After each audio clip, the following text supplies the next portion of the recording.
fight. At this stage, the Heysel Stadium was completely out of control.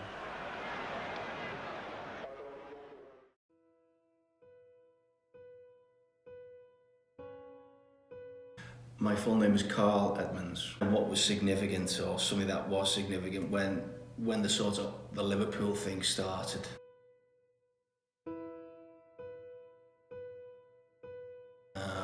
Obviously, as I said, I'd signed at 14, and then at 16, they'd take me on as this sort of apprentice professional, and it was.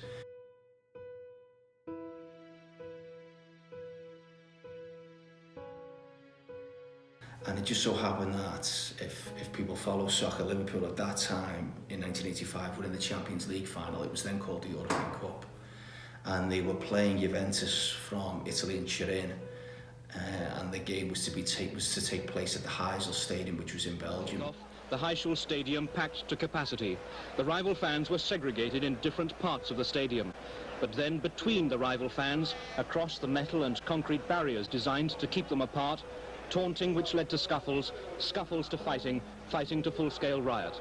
And so I was invited to go. So the first team would go, and they would kind of go with the team and the coaches, etc. And the young pros and the likes of myself, and even the players' wives, we all kind of went together. Were treated really well to sort of first class accommodation and getting to the game and all of that good stuff. And so we had the opportunity to see Belgium, and it was a wonderful experience. We were literally going the day before the game and watching the game, and then coming home right after.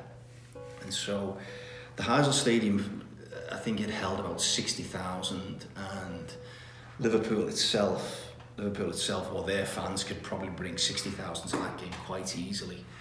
And there was an issue that went on as the game was just getting started, and there was a lot of rowdiness in the town beforehand, and the police were sort of, in a lot of way, inadequate at controlling the crowds.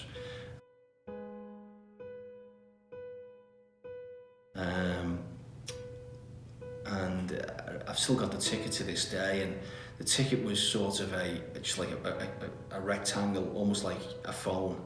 And all you needed to do was sort of rip off the side of it, and that was your way to get in. And it just seemed very, very, didn't seem very secure. The fact actually that the piece of my ticket had actually fell off, and they still let me in, and going through the turnstiles was very, very simple. So I think more people had got into the stadium that really should have. And it led to a lot of sort of crowd trouble. The Liverpool fans in red, and on the right here, moved across, driving the Juventus fans back. Which also led to Liverpool fans in a lot of way baiting the Juventus fans, who were kind of in an area really close by. If you think of a stadium and it's like an oval, the Juventus fans were sort of behind the goal, and as you come up to the straight or the adjacent piece, the Liverpool fans were sort of taunting the Italian fans quite a bit, and it was getting a bit messy. It was getting a bit nasty. All across the stadium, running battles between police, who showed little hesitation in the use of their batons, and fans only too eager to engage them.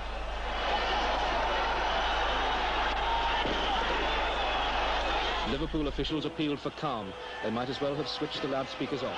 They weren't heard.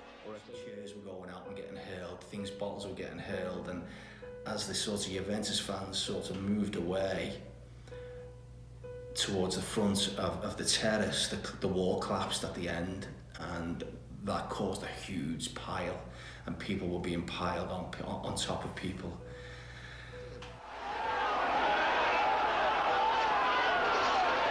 In that instant, many people must have been crushed to death, although at first they were not visible because of the bodies piled on top of them. It took a few moments for people to realize what had happened, and amazingly it took many minutes for the medical services to move in. And what resulted was people going underneath and being suffocated. And now I was kind of close to that, obviously wasn't participating in any of the issues. We were there representing the club, and I was only 16. I think of my mum and dad watching the game on TV and seeing all this, and in them days there were no cell phones, so they had no idea where I was or what was going on. But the game got delayed, and the game got delayed for about an hour, I think. And in the end, they went and played the game, and we couldn't really see what had happened. But I remember sort of taking off from where I was sitting and going to the bathroom, and you know, I was able to look out of a window and get some fresh air. And there, I saw it as I looked down. You could see the body bags and people, or they were laid out, let's say. And ultimately, 39 Juventus fans were killed in that process.